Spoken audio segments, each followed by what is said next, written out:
And this last month, they canceled the meeting. I know. Hello, let me see. What is this? Let me see. You want to see? So I put Miss Victoria there, I can just sit right here. so that's why for the corner, but if you wanna change another, cause I know you like corners. Good, No te vayas aquí, okay? Fíjate que yo- I do. Okay, no estés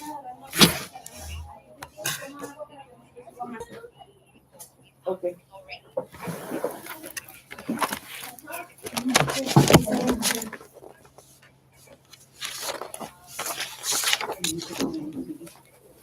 Buenas tardes.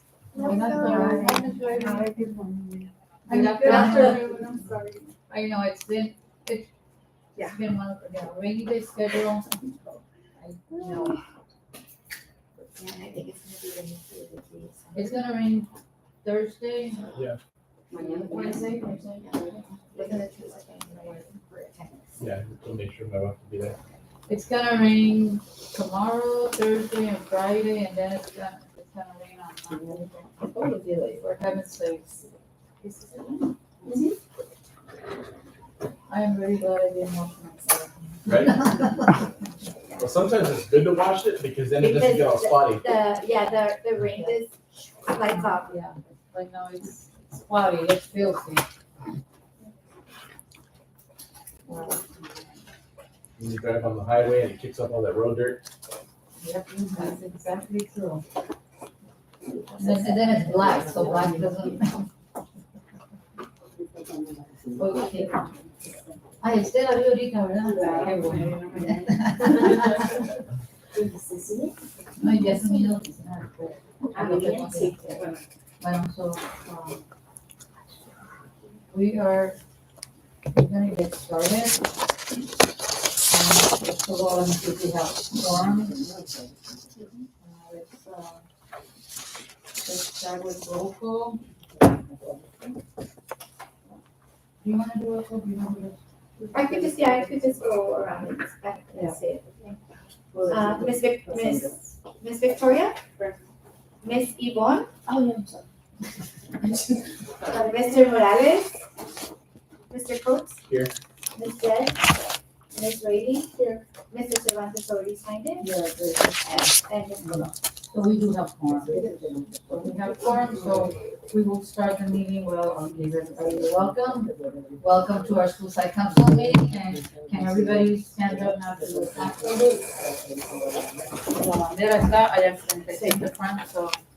I pledge allegiance To the flag of the United States of America and to the republic for which it stands, one nation, under God, indivisible, with liberty and justice for all. So, our first point here is to approve the minutes from last meeting. I don't know how you do this, if we're going, if we can read them out loud. They're usually, Miss, English is usually choose like bullets and then, I'll just, somebody goes ahead and says that motion for it to pass. Yeah, and somebody seconds. so I will read it, okay. So on the meeting of January 30th, 2025, call to order, the meeting was called to order at 3 p.m. All members are present. And I did say, welcome guests. Thank you. All members and guests welcome, attendance taken and all present. I think there's a period that's supposed to go after welcome. Attendance taken and all present members filled in signing sheet. Mr. Coates makes a motion to approve minutes. Mr. Morales seconds, and the minutes pass. Any changes there? Does that sound accurate to what happened? Okay. So, new items, Garrett. Ms. Coburn, Ms. Nunez, Ms. Marin will be attending Garrett. Ms. English asked if Mr. Morales would like to attend. We'll be asking Ms. Elizabeth if there's still time to sign up. Ms. Elizabeth is Internet Services at the district. For Miss English, as of today, dual language model 1 of 4 years starts, but not at La Mirada. Mr. Morales asked about sixth grade receiving bilingual certification. Unfortunately, at La Mirada, it does not. Ms. Victoria asked how many students are needed in order to have dual language, and the answer was at least 2 classes per grade. So LCAP, 165 students are not reclassified. Testing will take place between February 18 and February 24th. Ms. Gonzalez mentions that there is a link where you can practice for the test. Ms. Palestino mentions that during Saturday school at Sims, study groups are formed to study for LCAP. Any changes to this part of the minutes? Everybody? Point 3, school site plan. Student safety, Miss, we're talking about the student safety plans, not the school site plan. Miss Samantha has gone to VDM, she's doing her student teaching. We have Miss Ruiz doing amazing. Helps de-escalate situation, does check-ins. Unfortunately, security is a position that can be cut due to budget constraints. La Mirada counts with radios, vests, emergency food, privacy, and a tent. Any comments regarding that section or anything that we need to change? Okay. Public communications, questions. If there's carbon monoxide alarm and level goes up, door is open and open door level goes down. No budget updates, no new business, and the meeting adjourned at 3:55. So I need a motion to approve the minutes as they are. I'll motion to approve. Mr. Coates, okay, Mr. Coates makes a motion. All in favor? Aye. So it passes unanimously. Okay. So, my new business for today is LCAP testing app update. Last meeting, we were gonna do LCAP testing, and today we're gonna talk about the LCAP testing. Where is my cheat sheet? Over here. So, I don't know, I think you all know, but I just feel the need to explain what LCAP is. The LCAP is the English Language Proficiency test. So every student in our school and in our district that is classified as an English learner has to take the LCAP until they get reclassified. Reclassified means that they met the criteria to be classified as a fluent English proficient student. That usually takes between 3 or 4 years for some students, it takes less for other students. So, and I know that there are parents, I'm gonna clarify this, I know that there are parents that sometimes feel that they don't want their children taking this test. If the children have taken this test at least once, they have to continue taking it, and this is not us, that's California law. So, and there's the LPAC, summative, which is the one we take in the spring. And then there's also the LPAC, alternate, which is the ones that's taken by the special ed classrooms. I mean, for not all students in special ed, but some students that, like right now, we only have one student in our school taking the alternate. It's usually in the most severe classes they take the alternate, from what I know.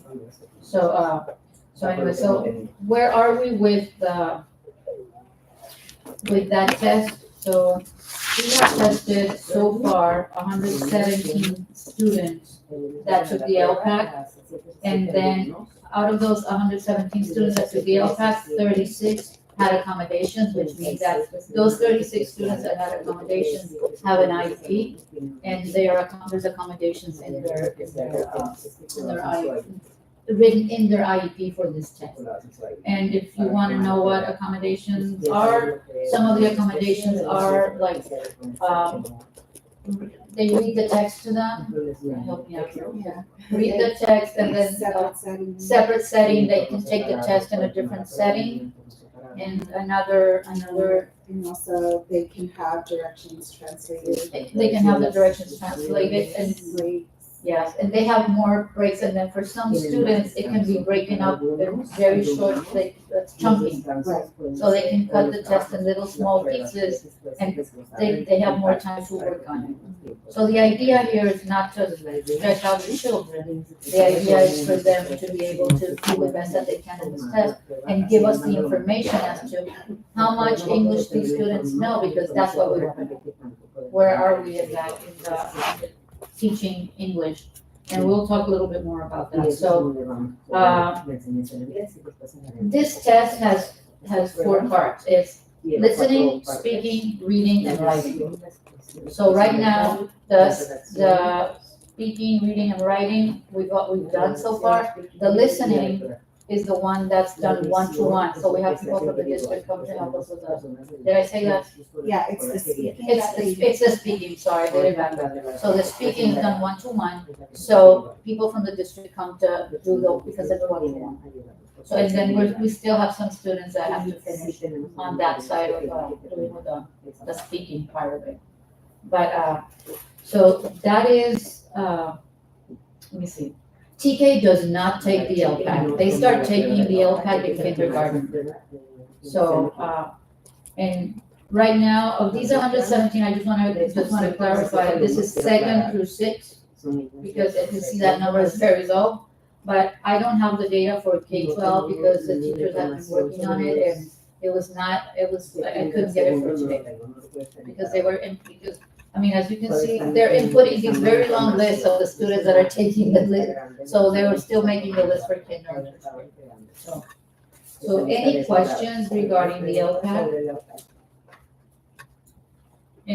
That's like a state test, and now they're getting ready to do the SBAC, which is the other state test, which will start in May.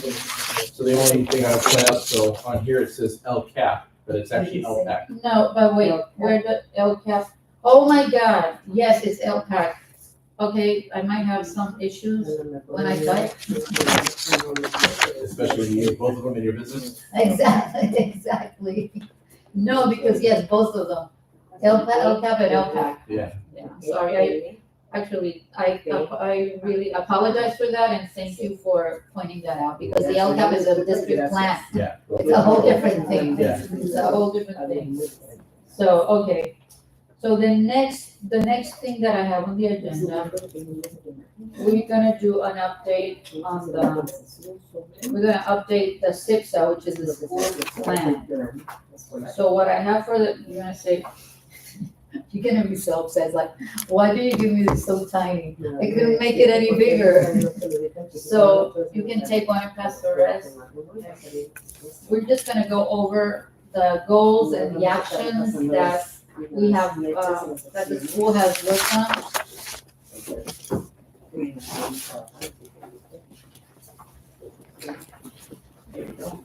So, oh my God, this bothers me that I wrote LCAP instead of LPAC.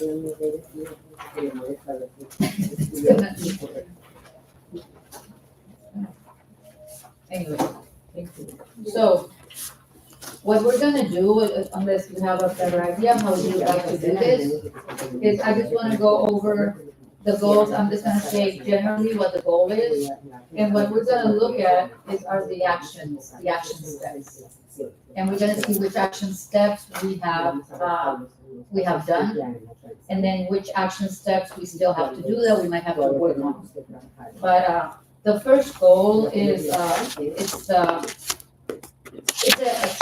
achievement goal. The student achievement goal basically says that we will improve 3 to 5% when they take the SBAC this year. That's, I mean, there's a lot more information there on the goal, because it talks about acceptance, because that's how we're measured on by the state on the dashboard. And so like this, I can probably give this to you later, we're gonna talk about it. We measure by all our subgroups. So our first goal is to increase 3 to 5%. So actually, I'm gonna pass this around because I think this is good news, and we can talk a little bit about this good news. So, How many of you are familiar with the dashboard? Yeah. You're not familiar with the dashboard? Okay, so that would be, I would love to, I would have loved to explain the dashboard because it's a great tool that we have to see how our schools are doing. This is taken from the dashboard. The dashboard actually shows in colors the growth of the school, overall in the different areas. The first one would be academics in language arts and math. So if we look at here on the first column, the second column, it says ELA and math. You see that it's yellow, and do you see that there's two little triangles next to it? Those little two triangles, it means that there was significant improvement in the area of language arts in the school from the previous year to last year when they took the CST, the state testing. So there was an improvement of 20, so there was an improvement of 27.6. And then we do have to notice that still we are below where we should be, but there is improvement. Where we want to get here in the color, we want to get to green or to blue. But we're getting there. Last year, you guys were in red. So there was a significant improvement. Actually, I have it right here. In ELA, you increased 27.6 points, and in math, 17.5. So that's good. So you see also, and then you see all the different subgroups of all the students so as you can see, our homeless students are the students that are the ones that are most impacted by that. And so are students with disabilities. So, well, let me see. In science, we don't have scores for we don't have comparison for science because last year was the first year that we took the science test. And I don't know if you guys knew that, if last year was the first year that we took the science test. What is that test called?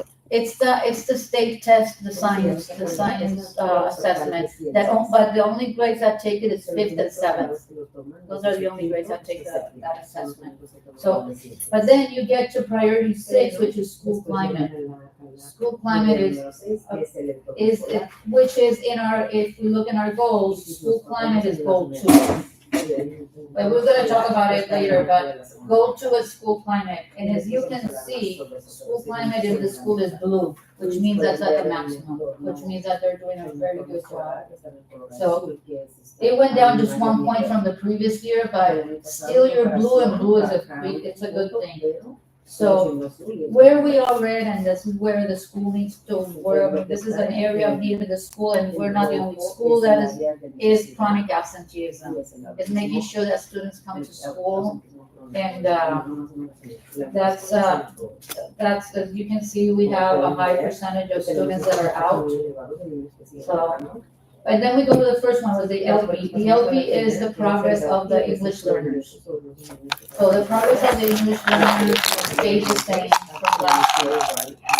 So let's go to the goals, and then this could be something you can look at while we go through the goals.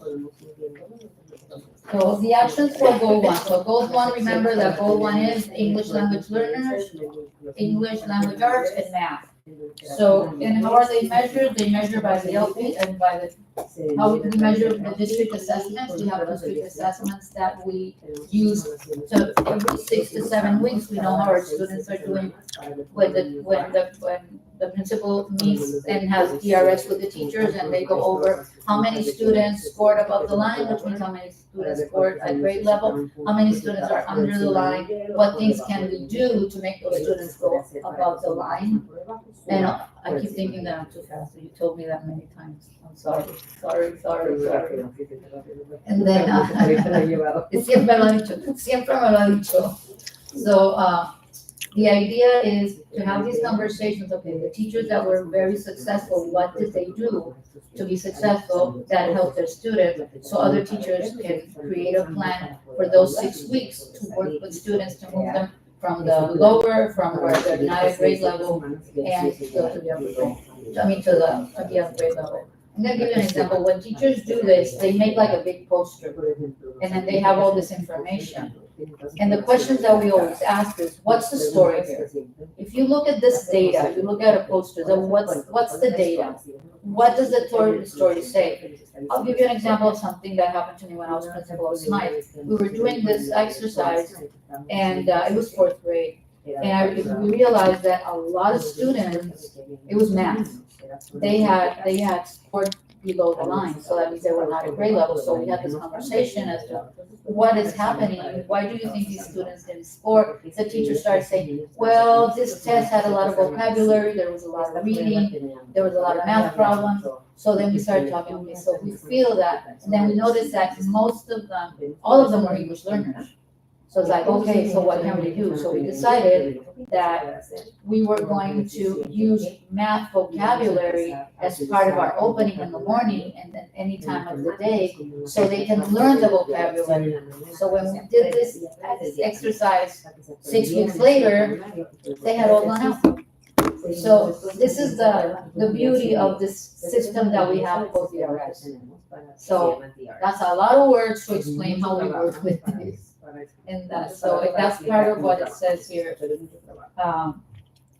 So action step 1.1 is standards-based materials and supplemental materials that the teachers use. So this is all the materials that teachers use to work on language arts and math. Okay. So on 1.2, this is student intervention and support.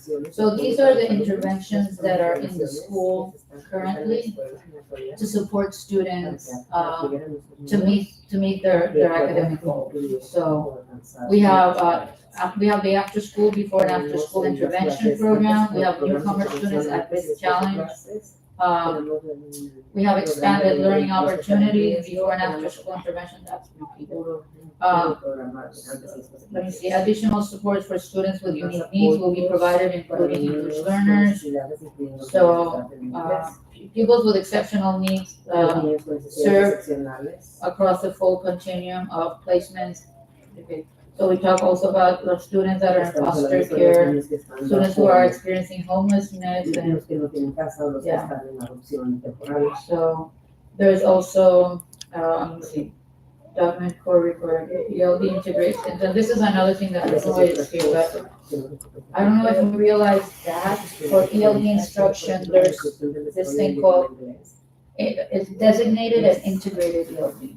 Have you ever heard about designated? ELD is English language development, so it's like, it's how we call our English language development class. So teachers have to do both. Designated ELD means each student has a level. You know, when they take the LPAC, they're either a 1, a 2, a 3, or a 4.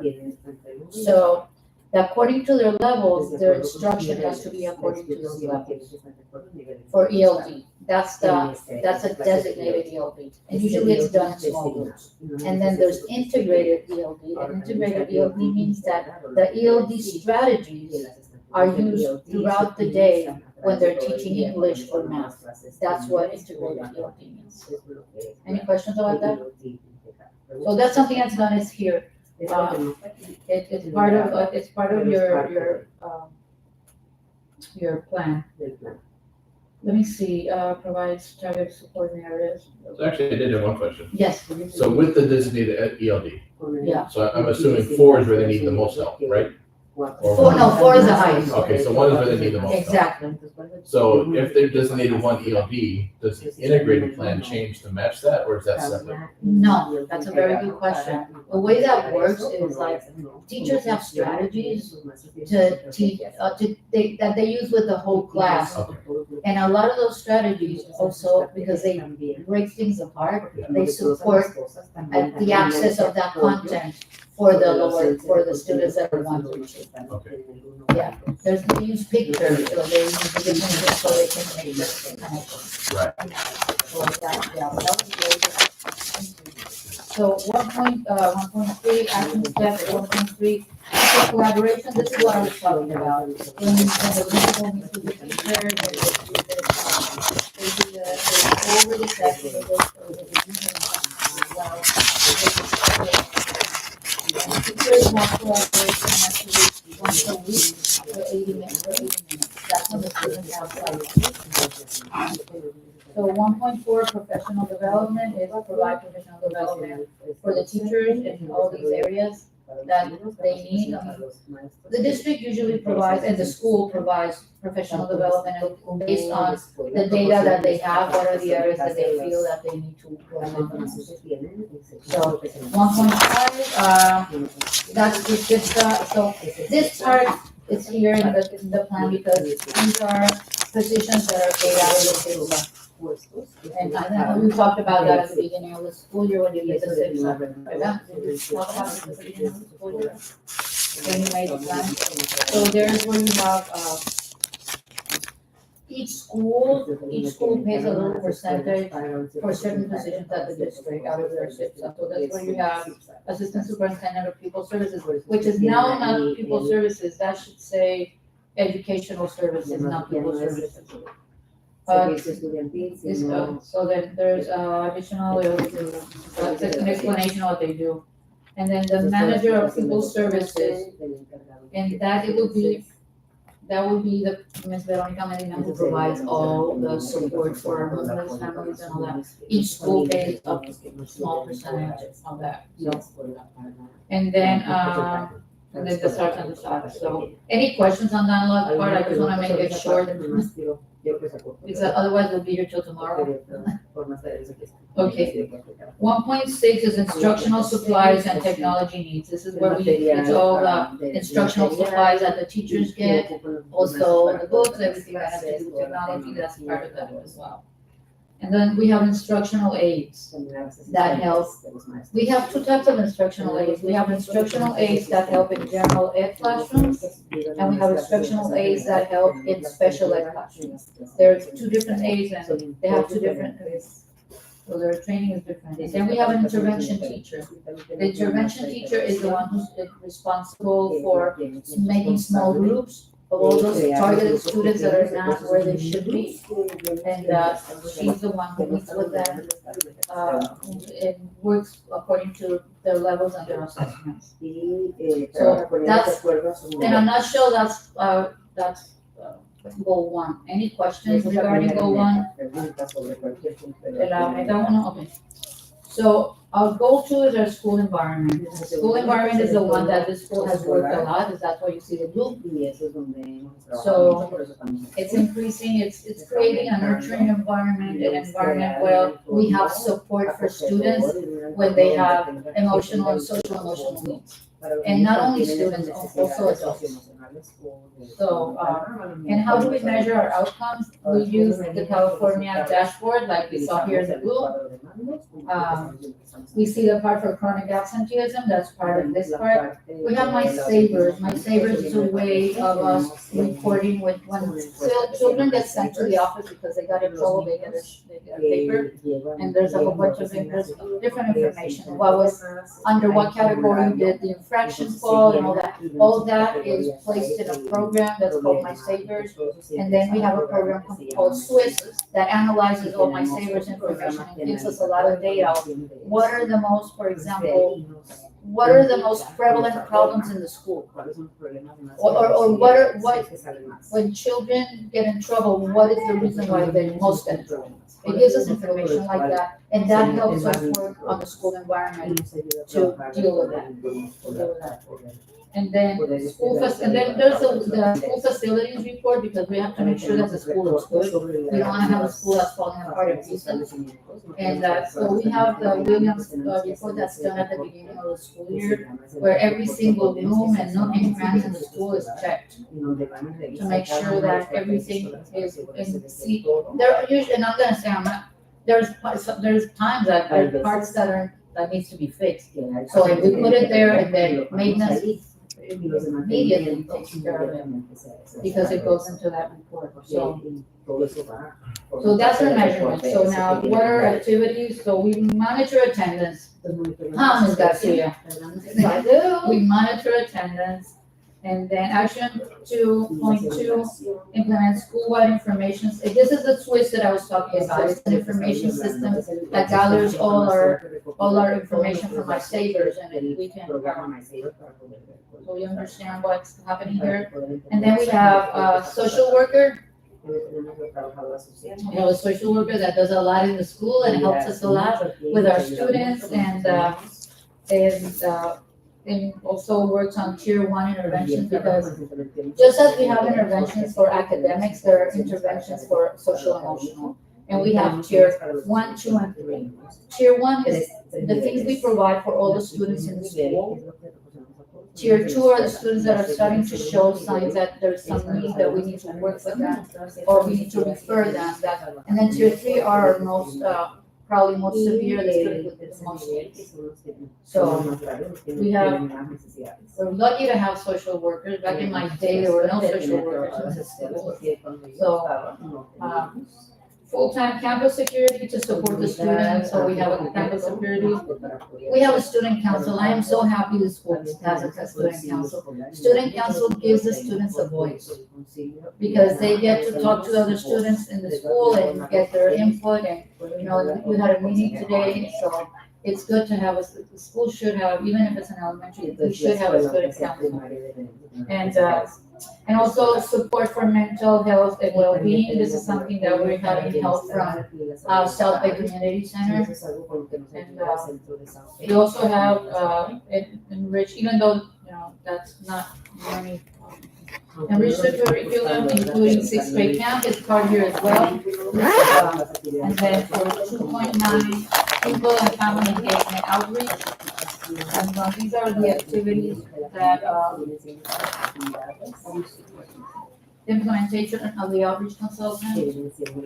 Use the automated call program, like when we call all the parents, implement the student attendance concern referral forms, for students that are chronically absent, student whose interventions implemented in tier 1 and tier 2 were not sufficient, so we take it to tier 3. And then we have the STAR meetings, that are the meetings that we have with students that are chronically absent.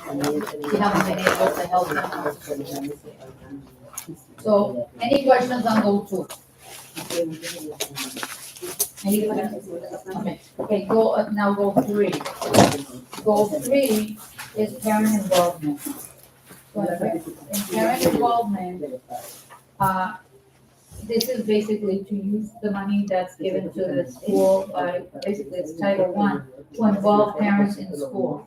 So the measure, and how do we measure that? Of how many parents show up to our meetings, how many of these meetings take place, because believe me, there are some schools where these meetings hardly ever have quorum, so you're lucky that you have quorum, because it means that that the school is actually reaching out and parents are coming. So that's important. So the first action step is parent workshops to inform and support parents in assisting their children as they navigate the educational system, for example, that weekend. And then, I don't know this year in the school what other parent involvement classes have you had? And we had The dragon, the dinosaur parenting classes, and then we had the conference with Miss Ali Velasco where perfect. parents were. Were invited, exactly, that was very good, yeah. Okay, so then we have, action step 3.2, La Mirada will continue to use parent view student information so parents can get into our data system and see what's in there. So. What about PTA? Wouldn't that be parent involvement? That is parent involvement, that's true, but PTA, yes, but Or PTO, at least? PTO, we don't have it. I don't know if we have PTA. There was a time that none of the schools had PTA, so I don't know if right now we have, you guys have a PTA, you don't have, there's no PTA. So that's something that you have to talk with the principal. We don't want no PTA. Yeah. No, the thing is that there were issues district-wide, so none of the schools have PTA. But that has nothing to do with now. That was years No, ago. I'm just talking about only recently. I think this is the year that they got the green light to have a PTA. Oh, you got the green light? I think so, yeah, I think so. But there are certain steps that have to happen, and I don't know, each school is different, what their issues were, so that's something that they have to clear. But, And then, can I make a comment? I noticed how a lot of parents, they don't know what school site council is, like in the calendar.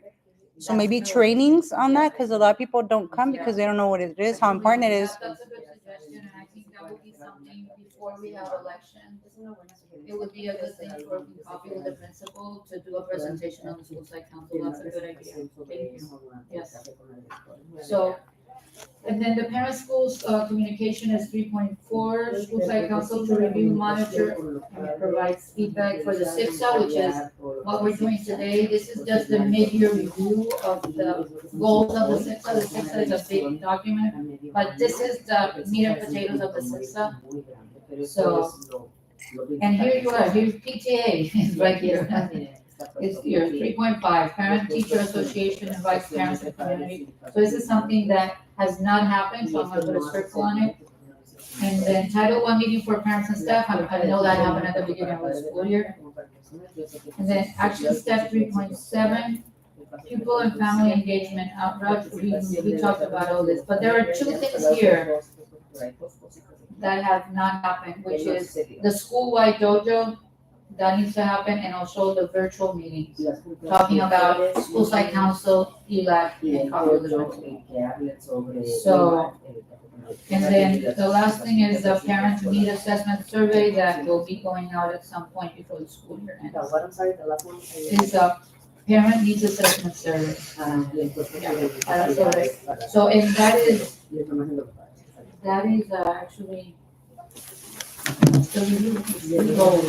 Any comments on this? So step 3.8, what is the parent needs assessment survey? This is a survey that the district sends, or the school, I know I used to send it at the end of the school year. You wanna know how the parents feel the school year went. What things did you feel that didn't go as you expected, or, so there's a survey written, so, and it goes out to parents, and then we get, that's input for us as we plan for the school year. So essentially feedback from the parents. Feedback from the parents, Okay. that's what